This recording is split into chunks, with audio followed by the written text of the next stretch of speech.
We are expecting the Vice President to appear at 9 o'clock. Actually, nagpadala na ng advance party and check the premises early this morning. But then, dumating dito ay si Attorney Paul Lawrence Lim with a letter requesting for a resetting.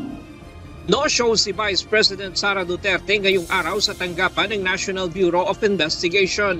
Sa halip, ang abogado niyang si Attorney Paul Lim ang dumating, dala ang sulat na nagsasabing hindi makakarating ang Vice Presidente.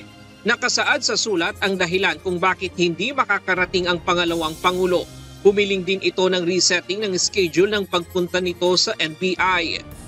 Apparently, the Vice President ay late na niya nalaman na canceled ang kanyang appearance before the House Committee hearing. So, tapos hindi na siya nakapunta dito and asked for a resetting. Humiling din ito sa NBI ng kopya ng complaint, mga dokumento sa investigasyon at mga posibleng itatanong sa kanya. Sa December 11 ang napagkasundo ang reschedule ng pagharap ng pangalawang Pangulo sa NBI. Yun pong pagbibigay namin ng possible question ay pinag-uusapan pa nga namin.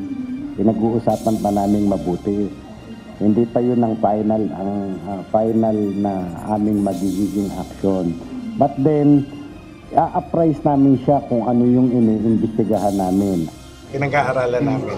Under normal situation, hindi talaga dapat. Ayon sa NBI, iniimbestigahan nila ang lahat ng aspeto, di lamang ang umano'y pagbabanta ni VP Sara kay Pangulong Ferdinand Marcos Jr., First Lady Lisa Marcos at House Speaker Martin Romualdez, kundi maging ang sinasabing banta sa buhay mismo ni VP Sara. She is also claiming that there is a threat on her life. Hindi namin ite-take for granted yan. So, dalawang portion, yung threat sa President, First Lady, and the Speaker. Second, also, ay yung threat naman sa kanyang buhay. Baka gusto niyang makipagtulungan sa amin nang maimbestigahan yan. Padadalhan na rin ng subpoena ang mga dumalo sa Zoom conference nang sinabi ni VP Sara ang umano'y pagbabanta para mahingan din sila ng salaysay sa konteksto ng naging pahayag nito. Kabilang na dito yung may-ari ng Zoom account, organizer ng presscon at ilang kawani ng media. Ryan Lacanlale, UNTV News and Rescue. Diyos ang aming sandigan, serbisyo publiko ang aming pinahahalagahan.